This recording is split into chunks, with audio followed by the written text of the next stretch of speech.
Jóvenes, nuevamente nos encontramos una semana más de clase. En esta oportunidad vamos a hablar justamente sobre la periodificación de lo que viene a ser el poblamiento peruano, pero antes de llegar al tema te voy a explicar nuevamente el antecedente. Acuérdense ustedes que nosotros hemos venido hablando un tema sustancial, lo que ha sido el poblamiento americano, de la cual ha meritado básicamente el estudio, el análisis de la teoría asiática, la teoría oceánica, la teoría australiana, la teoría atlántica y la teoría africana, de la cual yo te había manifestado cada una de las teorías, yo te lo había fundamentado semanas atrás, y en este caso te voy a hacer recordar primero que el primero en estudiar básicamente el poblamiento americano llega a ser el precursor Antonio León Pinelo. Y Antonio León Pinelo, acuérdense ustedes su obra Paraíso en el Nuevo Mundo, en el Edén ¿quién habitó? Adán y Eva. Entonces, en la masonía diríamos que Adán y Eva eran charapa, o Adán, o Eva, ¿no? Pero ¿qué cosa es un precursor? Un precursor es el que se anticipa algo, anuncia algo, pero no lo estudia, no lo fundamenta. Por lo tanto, la teoría autoctonista va a estar representado, y quien sí lo ha estudiado es justamente Florentino Amellino, que dentro de un ratito te voy a explicar qué es lo que sostiene Florentino Amellino. ¿Cuáles son las características que podemos encontrar en relación a este periodo? Primero, que el hombre llega finales del Pleistoceno a inicio del Holoceno. Quiere decir que la glaciación actual donde nosotros nos ubicamos en este momento es el Holoceno. ¿Por qué el Holoceno? Porque ahí se produjo el fenómeno de la eutasia glacial, donde las aguas del mar retroceden 200 metros hacia atrás. Entonces, quiere decir, el mundo ha pasado por las siguientes glaciaciones: la glaciación de Nebraska, la glaciación de Kansas, la glaciación de Illinois y por último la glaciación de Wisconsin, ¿correcto? Entonces, Pleistoceno significa la era del hielo, Holoceno el calentamiento de la Tierra, y en el Holoceno nos encontramos nosotros en este momento en la actualidad. Hace rato te había manifestado sobre Florentino Amellino, su teoría autoctonista. Amellino, que sostiene que el hombre es originario de América, por lo tanto América del Sur representa la cuna de la humanidad. Por lo tanto, el hombre se origina en la Patagonia, a la cual lo llamó Tetraproto-Homo pampeano, el hombre de las Pampas, Argentina. Acuérdate de lo que habíamos hablado. Según él, el hombre habría aparecido en la era terciaria, pero los restos óseos encontrados no eran restos de seres humanos, eran restos de animales. Por la cual Ale Harlika le pone fin a esta teoría y lo critica cuando llevó estos restos óseos al método del carbono 14 y arrojó que eran específicamente de animales y no de seres humanos. Entonces, cuando Harlika lo critica, se pone fin básicamente a la teoría autoctonista de Florentino Amellino, paleontólogo argentino. Habíamos hablado también sobre la teoría australiana sustentada por el portugués Mendes Correa. Mendes Correa, que sostiene que el hombre parte de Australia, Tasmania, Auckland, cruza la Antártida, llegaría a la Tierra del Fuego, Chile, y de ahí a la Patagonia. Por lo tanto, esta sería la ruta de cómo el hombre llega a poblar básicamente América. Pero ¿qué sostiene George Montandon? George Montandon sostiene que primero el hombre llegó a Nueva Zelanda, de Nueva Zelanda se traslada a Australia, y de Australia continúa hacia América. Y la crítica que se le hace a Mendes Correa es que este clima óptimo que ocurrió hace 10.000 millones de años probablemente no hubiera existido. La siguiente teoría es la teoría asiática de Ale Harlika. Esta teoría asiática es sustentada por la geología. La geología determina que sí existió el llamado estrecho de Beringia o el istmo de Bering, o si gustan llamarlo el estrecho de Bering. Y la arqueología da evidencia de los restos líticos de una manera descendente, como el hombre básicamente de Vizcachani en Bolivia, el hombre de la Cueva Fela en Chile, el hombre de Pacaicasa básicamente en el Perú, el hombre de Kansas City en el Canadá. Entonces quiere decir que Ale Harlika sostiene que el que cruza de Asia a Siberia hacia América del Norte, Alaska, la parte meridional, es un sapiens sapiens, y el sapiens sapiens había evolucionado ya en el Paleolítico superior.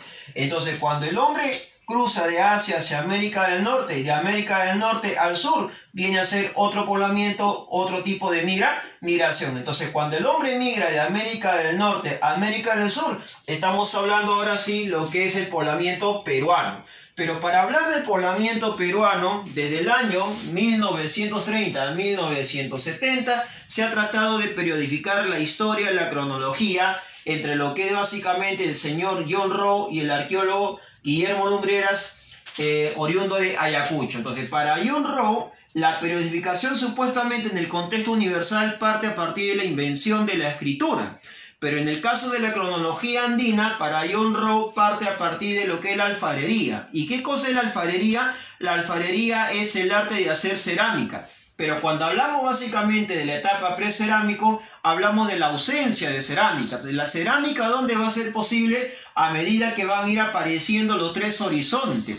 Vale decir, hablamos Chavín, hablamos Huari y Tiahuanaco, y el tercer horizonte lo que es los Incas.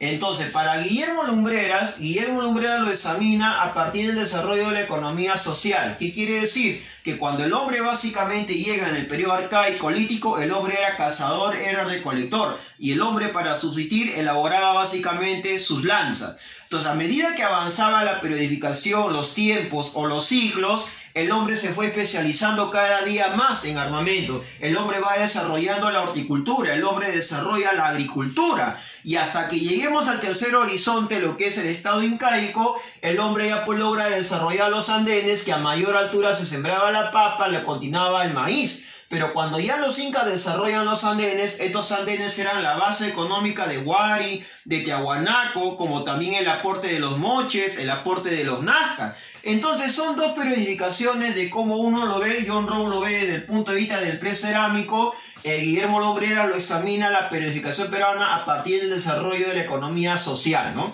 Ahora, ¿con qué exactamente empieza esta etapa del poblamiento peruano? Como te digo, viene del norte a sur. Hablamos del periodo lítico. Entonces, ¿cuál era la característica fundamental de este periodo? La característica fundamental es que el hombre andaba en bandas, o también llamado hordas. Hordas quiere decir que el hombre andaba en bandas para acorralar básicamente a la presa, al animal, para alimentarse y subsistir a la vez. Entonces, era una sociedad troglodita. Cuando hablamos de una sociedad troglodita, era un lenguaje homayotopeico, un lenguaje de sentimientos, un lenguaje de signos. No había un lenguaje claro, preciso, como es la lengua castellana que practicamos nosotros en este momento.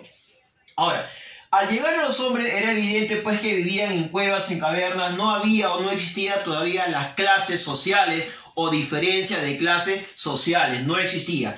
¿Cuál fue la característica económica de este periodo? Para hablar sobre la característica económica hay que decir, existieron dos tradiciones. La tradición costeña, que se dedicaron a la pesca, al marisqueo, a los valles, a los bosques, y la tradición serrana, que es la domesticación de camélidos. Entonces, quiere decir que en la parte de la economía se dedicaron pues a la cacería, a la pesca, al marisqueo.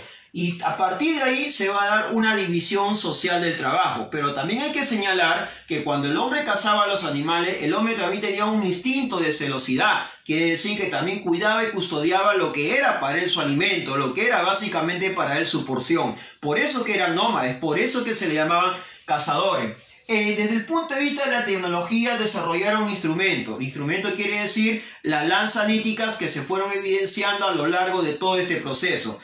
¿Cuáles serían los restos arqueológicos que van a pertenecer al periodo lítico?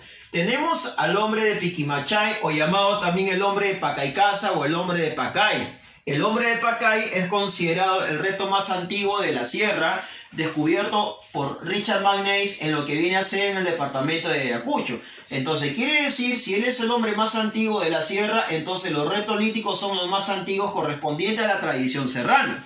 Tenemos al hombre de Paiján, descubierto por Rafael Larco Joyle, ubicado en La Libertad, Trujillo. A Paiján se le considera el resto humano más antiguo de la zona norte del Perú. Entonces, con Paiján se van a dar los primeros entierros humanos, primeros actos y ritos de religiosidad, como también se encuentran los primeros albergues, las primeras albergues de evidencia, cómo es que ellos vivían por la parte norte. Se dedicaban básicamente a lo que es el marisqueo y la pesca. Tenemos al hombre del río Chillón, Lima, que tiene influencia del hombre de Paiján, en la cual el hombre del río Chillón se desarrollan los primeros instrumentos líticos de la costa. Pero el hombre del río Chillón es aquel que llega a tener el control del valle del Chillón. Y el río Chillón nace pues en las alturas de la laguna de Chuchún en la provincia de Canta. Tenemos el hombre de Toquepala. El hombre de Toquepala básicamente descubierto en la Cueva del Diablo por Miodomiro Joy y Emilio González, donde se evidencian primeras escenas de pintura rupestre de caza. ¿Qué quiere decir esto? Esto quiere decir que los hombres grababan la escena, la técnica de caza en los murales de las cuevas, donde básicamente daban a entender su técnica y su estrategia, cómo ellos acorralaban a los animales para cazarlos. Y ten en cuenta que eran animales 5 o 3 veces más grandes que ellos en aquella época. Tenemos el hombre de Lauricocha, Huánuco, descubierto por Augusto Cardi, restos humanos incompletos. ¿Por qué restos humanos incompletos? Probablemente la tempestad, los tiempos, los siglos hayan hecho que se aparezcan ciertos restos óseos, o puede ser también que a medida que ellos fueron enfrentándose a animales feroces de la época, puede ser que también hayan perdido cierta parte de sus extremidades o estructura esquelética. Y tenemos finalmente el hombre de la Pampa Canario, que desarrolla instrumentos líticos que básicamente se van a alimentar de la pesca, dado que van a estar situados muy cerca al litoral de lo que es el balneario de Ancón, y desarrollan pues el mortero y básicamente el batán. Entonces, para concluir, estimados alumnos, con la clase, siempre acuérdate que cuando hablamos sobre el poblamiento peruano, ten en cuenta que nuestra migración viene de América del Norte hacia América del Sur. Por lo tanto, cuando hablamos de la periodificación, hay dos grandes intelectuales que lo han periodificado, pero ten en cuenta que la periodificación se ha dado desde 1930 a 1970, donde han llegado franceses, ingleses y norteamericanos. Entonces, para John Rowe parte a partir del precerámico, donde hay ausencia de cerámica. Para Guillermo Lumbreras parte del desarrollo económico y social. Quiere decir, los habitantes de este periodo lítico se dedicaron ¿a qué? A la caza, a la pesca, a la recolección, al marisqueo. Muy bien. Viene Chavín, desarrolla canales de irrigación. Viene básicamente Mochica, Nazca, desarrollan básicamente galerías, canales hidráulicos. Viene básicamente Tiahuanaco desarrolla control vertical de pisos ecológicos. Entonces, viene Huari absorbe la influencia de Tiahuanaco. Viene últimamente el Imperio Incaico absorbe básicamente la base económica de estas primeras culturas que pertenecen básicamente al formativo, al intermedio temprano, a los estados regionales, al segundo horizonte y el tercer horizonte. Bien, estimados alumnos, espero que te haya gustado la breve explicación. Nos vemos hasta la próxima semana.